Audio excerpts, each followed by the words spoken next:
Cô lo na hari nay ba kau mani korang kenal wana mapaya osubrai angle bekas ani ruai go lama lam kolo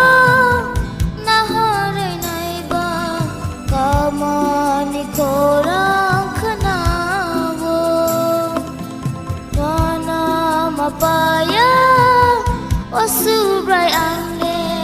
bekas ani ruai wo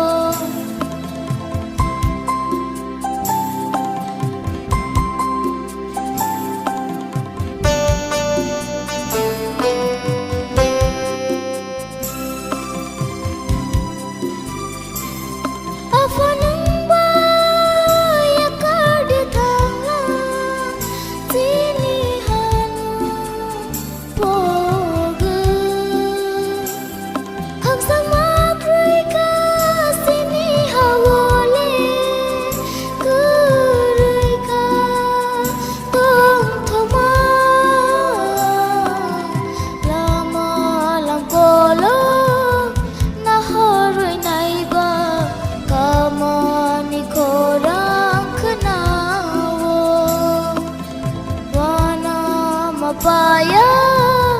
osubrai angle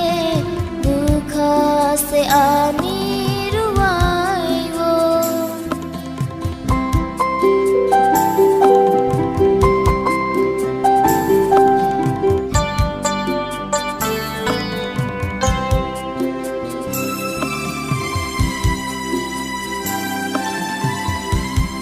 apa kairu